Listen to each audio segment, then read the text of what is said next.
পুরা পেঁয়াজ পাড়ে উত্তাল। কৃষক জানিয়েছেন এই পেঁয়াজের সাথে এলসি পেঁয়াজ যদি বাজারে থাকে তাহলে দাম পাওয়ার সম্ভাবনা খুবই কম রয়েছে, ন্যায্য। সবশেষ আমরা যে তথ্য জানতে চাই, আমরা সরাসরি যুক্ত হব কৃষকের সাথে যে আজকের বাজার তালিকা ছিল সে বিষয়ে জানার চেষ্টা করব। ভাই আসসালামু আলাইকুম। ভাই ওয়ালাইকুম আসসালাম। কেমন আছেন? ভালো আছি ভাই। আপনার নাম কি? আমার নাম মোহাম্মদ ইনসান মাদুর। আচ্ছা আচ্ছা, কোন জেলা থেকে আসছেন? শরীয়তপুর জেলা। আচ্ছা, এই যে পেঁয়াজ যে আপনারা যে নিয়ে আসছেন এবং পেঁয়াজ আমাদের সাথে আপনারা যে যুক্ত আছেন বর্তমানে, এখন ন্যায্য দাম কি পাচ্ছেন আপনারা? না, কোনো ন্যায্য দাম পাচ্ছি না। কৃষক মরে সাপ ভাই। এই পেঁয়াজের পথ হলো 40 টাকা 45 টাকা। এই পেঁয়াজ ব্যস্ত আছে এখন হলো আপনার 25 টাকা দাম। এই ভারত থেকে পেঁয়াজ আইসা আমাকে কৃষককে একবার শেষ করে দিছে ভাই। আচ্ছা আচ্ছা, ঠিক আছে, এই সরকার আইয়া ভারতের পেঁয়াজ আই না, আচ্ছা পেঁয়াজ সব শেষ করে দিছে গৃহস্থ, বুঝছেন ভাই। এই ভারতীয় পেঁয়াজ, এই পেঁয়াজের পথ হইলো মনে করো 40 হইতে 45 টাকা। এই পেঁয়াজ ব্যস্ত আছে 25 টাকা আজকের বাজার। আচ্ছা, এই ভারতের পেঁয়াজ যদি বন্ধ না করে তাহলে কৃষক মনে করে মরে শেষ হয়ে যাবো গা। গত বছরও পেঁয়াজ 10,000 টাকা মন বিছন কিনে আনছি, এই পেঁয়াজ বেশি 25 টাকা করে, বিঘা প্রতি 50 হইতে 60,000 টাকা লোকসান খাইছে প্রত্যেকটা কৃষক। আর এই বছর যে দাম দিতেছে এখন কৃষক মরে সাপ হয়ে যাবো গা। ঠিক আছে, এই পেঁয়াজের পত্তা হইলো 50 থেকে 45 টাকা। এই পেঁয়াজ আজকে দাম কইতেছে হইলো আপনার 25 টাকা। আচ্ছা ঠিক আছে, আমি আপনার কাছ থেকে জানতে চাইবো, যখন আপনার পেঁয়াজগুলো মার্কেটে নিয়ে আসেন তখন আপনাদের আসলে খরচ কি পরিমাণ পরে আসলে গাড়ি ভাড়াটি জানাবেন? গাড়ি ভাড়া ভাই হলো 200 টাকা পরে এক বস্তায় পেঁয়াজে 200 টাকা পরে, খেত থেকে আনতে ঢাকা শ্যামবাজার 200 টাকা বস্তা পরে। 200 টাকা 200 টাকা বাড়াই পরে শুধু। আচ্ছা, এখন আপনি কি পরিমাণ পেঁয়াজ আমদানি দেখতে পাচ্ছেন? প্রচুর আমদানি কোনো অভাব নাই। ঘর প্রতি সকালে জায়গা নাই, ঘরের মধ্যে নামানোর মতো শ্যামবাজার ঘরের মতো জায়গা নাই, বাইরে লট করে দিয়েছি দেখেন, বাইরে লট আছে, মানে এমন ভাবে হইছে মানে ঘরের মতো জায়গা নাই ফিস রাখার মতন। এরপর এলসিপিএস কেন আসে? এলসিপিএস অতি শীঘ্র বন্ধ করতে হবে, নাহলে বাংলাদেশের কৃষক মেরে সাফ হয়ে যাবে। আচ্ছা, যদি এলসি যদি না বন্ধ হয়, আমরা শুনতে পাচ্ছি 20 টাকা নিচে বাজার যাবে, 10 টাকা আসবে পেঁয়াজের কেজি, 10 টাকা। আর যদি এলসি যদি চলমান, এখন তো চলমান আছে, এই এলসি চলমান বাজার যদি বন্ধ হয়ে যায় তাহলে আপনারা যারা কৃষক আছেন ধারণা করেছে যে বাজার কত টাকা ভিতরে মুড়ি কাটা বাজার থাকবে? হলে 35 টাকা হইতে 40 টাকা বা 30 টাকা এর মধ্যে বাজার থাকবো, এর উপরে যাবো না। হাইয়েস্ট 40 টাকা, 35 অথবা 40 এর উপরে বন্ধ করলে যাবে না, গ্যারান্টি দিয়ে বলতে পারি। আচ্ছা, আমি আপনার কাছ থেকে জানতে চাই, যখনই আপনি পেঁয়াজ আবাদ করেন তখন তো সার বিষ কীটনাশকের দাম আমরা শুনতে পাই যে বৃদ্ধি হয়ে যায়, এবং আমরা আমাদের কাছে কিছু তথ্য আছে, যেমন সরকার থেকে কিছু অনুদান পায় কৃষক, এবং কৃষক ছাড়া যারা আরো অন্যান্য শ্রেণীর যে পেশা মানুষগুলো আছে, যেমন বিভিন্ন যেমন যে কর্মকর্তা আছে, সরকারি যে কর্মকর্তাগুলো আছে, যেমন ডিফেন্স থেকে শুরু করে একেবারে নিম্ন পর্যন্ত যারা চাকরি করছে তাদের জন্য কি সবার জন্য একটা অনুদান থাকে, তাই কৃষকের জন্য তো আছে, কিন্তু কৃষক সে অনুদানটা পাচ্ছে কিনা একটু জানাবেন। কোনো কিছু আমরা পাই না এই বলতে, 1 কেজি সারও না, কোন অনুদান কোনো কিছু কৃষক আমরা পাই নাই। এক বস্তা সার ছিল গতবারে 1000 টাকা 1200 টাকা, এই সার এবার 1600 1700 2000 টাকা বন্ধু বস্তা। আচ্ছা, ঠিক আছে, ডাবল হয়ে গেছে। একটা কামলা ছিল 500 টাকা, কামলা 1000 টাকা। এই গৃহস্থ মনে করেন সবকিছু দাম বাড়ছে, কিন্তু পেঁয়াজের দাম নাই। পেঁয়াজ বেচতে একটা কৃষক একবার শেষ হয়ে যাইতেছে মানুষ। এই মানুষের কিস্তি আইন না, সুদ আইন না, টাকা আইন না, আজকে ভারত দেশে যাই মনে করেন বউ বাচ্চা নিয়ে খাইবো, চলার মতো কোনো রাস্তা নাই। আচ্ছা, আপনি তো একজন কৃষক, না কত বছর জড়িত আছেন? আমি কৃষক, আজকে 20 বছর ধরে পেঁয়াজ রসুন চাষ করি। আচ্ছা, যেহেতু তার মানে অভিজ্ঞতা আলহামদুলিল্লাহ ভালোই আছে। জিও ভালো অভিজ্ঞতা আছে। মাটি, সার বিষ কীটনাশক, কৃষকের ফলন কেমন হয় এগুলো দেখার জন্য কৃষি যে কর্মকর্তা আছে, যেমন কৃষি মন্ত্রণালয় থেকে কোনো লোকজন যায়? না না না, কোনো লোকজন কই আমাকে এই কৃষি মাঠে কেউ যায় না। কৃষকের কোনো খোঁজ খবর রাখে না, কেউ কোনো কৃষকের কোনো খোঁজ খবর রাখে না। কৃষক শোনে যে এলসিপিএস যাইয়া কৃষককে শেষ করে দিল, এলসিপিএস না দিত লিজ দামটা কৃষক পাইতো। আচ্ছা আচ্ছা আচ্ছা, মানে ন্যায্য দাম কৃষকরা পাইতো। জি, কিন্তু এই এলসি দেখার মূল ক্ষতি আপনাদের এই পোর্টাল আমাকে ক্ষতির কারণ হলো একমাত্র এলসি। এই এলসি যদি সরকার না দিত তাহলে আজকে পেঁয়াজের অবস্থা হইতো না, হাল হইতো না। পেঁয়াজ তো কয়েকদিন পর মনে করে বুড়িগঙ্গা আলান লাগবো। অতি শিগগিরই আমি আবেদন করি সরকারের কাছে এই এলসি পেঁয়াজ যেন বন্ধ করে। যদি না করে আমরা কৃষক যারা আছি আন্দোলন আমরা নামবো ইনশাল্লাহ।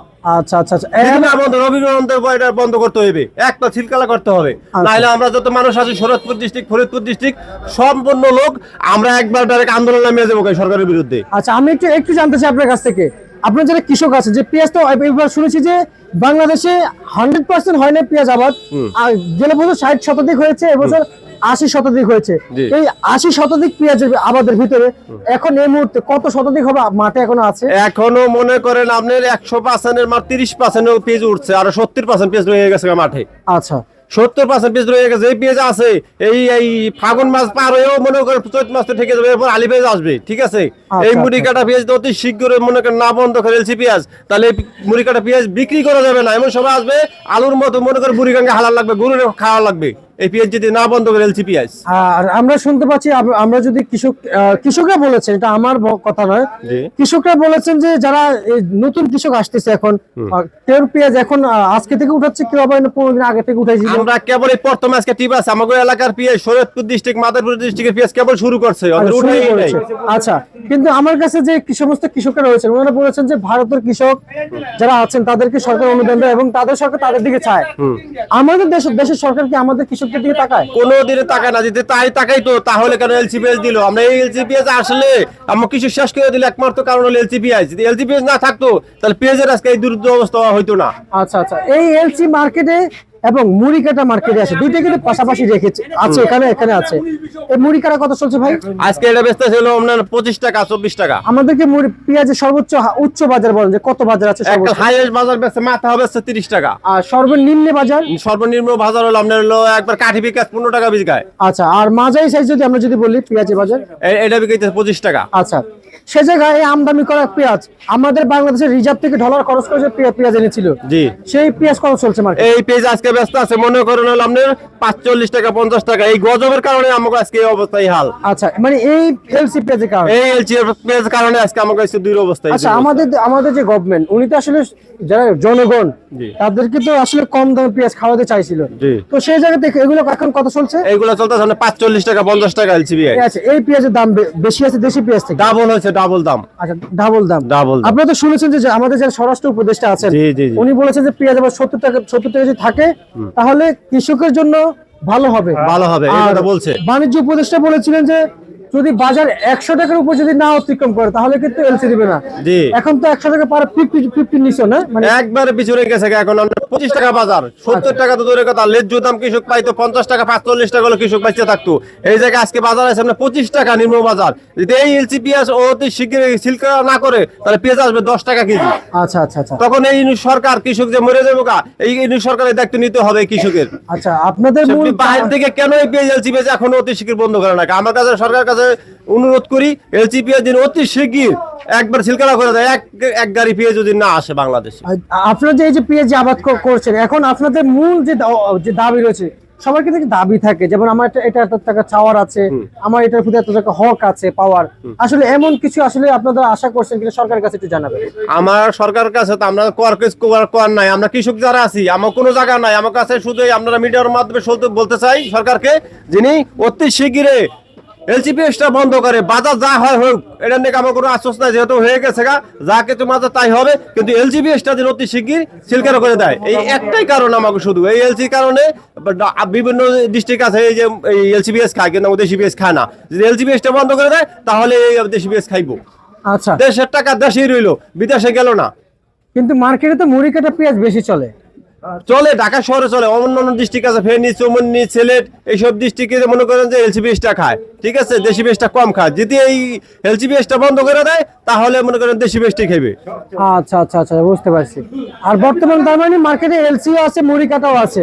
জি, মানে আপনাদের পেঁয়াজের সাথে প্রতিদ্বন্দ্বিতা দিয়ে চলছে এলসি পেঁয়াজ। আচ্ছা, আর বর্তমান এই যে আমি যদি বলি রসুনের বিষয়ে, রসুনে তো ভাই আরো মার খেয়েছি। গত বছর রসুন মনে করেন এই রাইখা 40 টাকা 30 টাকা কেজি রসুন বেচছি। রসুনের পত্তা ছিল 100 টাকা কেজি। এই রসুন এখনো আপনার বিকাইতেছে 50 টাকা 60 টাকা মাথা, 40 টাকাও বিকায়। এই রসুনও মানুষের কৃষক শেষ। আচ্ছা, এখন আজকে পর্যন্ত সেই নতুন সিজন থেকে আজকে পর্যন্ত যখন একটা রসুন রাখা হয়, 1 বস্তা রসুন রাখা হয়, 1 মণ রসুন রাখা হয়, কত কেজি ঘাটতি হবে? এই রসুন আমরা অর্ধেক ঘাটতি হয়ে যায়। 40 কেজিতে মন আপনার 20 কেজি টাকা আর 20 কেজি মনে করেন ঘাটতি হয়ে যায়। অর্ধেক থেকে যাইতে মিলে। হ্যাঁ, শুকাইয়া একবার মনে করেন যে কাঁচটা শুকাইয়া এতদিন ঘাটতি হইতে অর্ধেক থাকে। আচ্ছা, কৃষক শেষ পর্যায়ে।